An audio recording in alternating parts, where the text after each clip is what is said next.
नमस्कार, मैं विवेक कुमार। स्वयं को स्वामी कहलाने वाले रामदेव के अनुसार एलोपैथी बकवास है और देश में होने वाली लाखों कोरोना मौतों के लिए जिम्मेदार भी। उसकी माने तो कोरोना से लड़ाई एलोपैथी दवाओं और ऑक्सीजन से नहीं, उसकी पतंजलि नामक कंपनी के इम्यूनिटी फॉर्मूले और प्राणायाम के दम पर लड़ी जानी चाहिए। इस क्रम में वह पेशेवर चिकित्सा समुदाय और महामारी कानून को रोज तिरस्कारपूर्ण चुनौती दे रहा है। अब एलोपैथी डॉक्टरों के संगठन ने प्रधानमंत्री से रामदेव के विरुद्ध राजद्रोह का मुकदमा चलाने की मांग की है। यकीन जानिए, पुलिस को सबसे बुरा तब लगना चाहिए और लगता भी है जब कोई डंके की चोट पर कानून व्यवस्था की खिल्ली उड़ानी शुरू कर दे।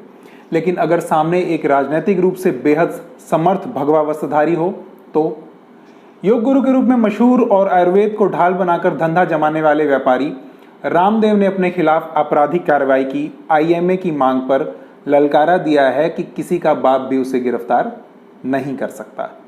इस बीच कोरोना लड़ाई के दूसरे दौर में एलोपैथी पद्धति में जान का जोखिम उठाकर कार्यरत लाखों डॉक्टर व अन्य स्वास्थ्यकर्मी उसके दुष्प्रचार के निशाने पर चल रहे हैं। रामदेव एक निरर्थक विवाद को जानबूझकर खतरनाक रास्तों पर ले जा रहा है।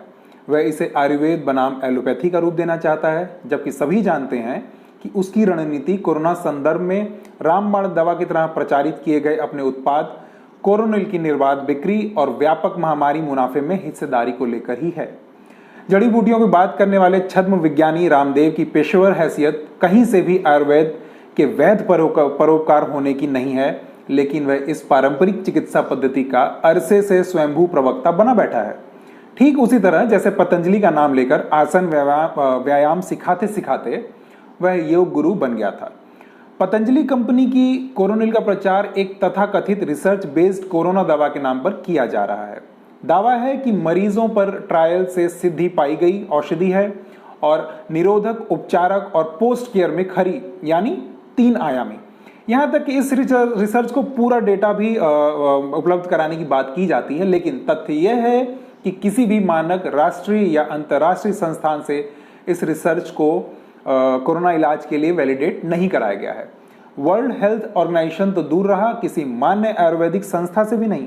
यानी पतंजलि के तौर तरीके विज्ञानी होने के दिखावे के बावजूद उसकी कोरोनिल एक छद्म विज्ञान की उपज ही कही जाएगी।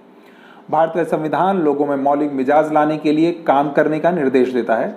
खाली इस कानूनी नजरिए से भी रामदेव और पतंजलि 2006 के महामारी अधिनियम के प्रावधानों के घोर उल्लंघन के ही नहीं, पुराने समय से चले आ रहे मैजिक रेमेडी एक्ट के अंतर्गत भी दोषी हैं। और परखा जाए तो रामदेव को अदालत की अवमानना का भी दोषी ठहराया जाना चाहिए।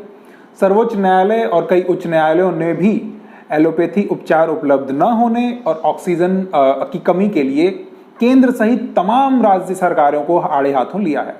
इलाहाबाद उच्च न्यायालय ने तो ऑक्सीजन के लिए तड़पती मौतों को जनसंहार तक कह डाला।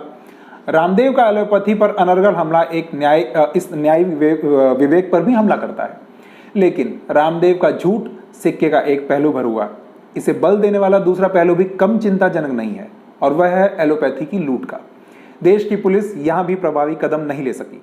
कोरोना इलाज के हर चरण पर सरकार ने अधिकतम कीमत तय की हुई है, लेकिन निजी अस्पतालों में धड़ल्ले से लाखों का बिल वसूला जा रहा है। यही नहीं, हर जरूरी दवा, उपकरण, बेड, एम्बुलेंस, ऑक्सीजन, मरघट इत्यादि की जमकर कालाबाजारी हुई है।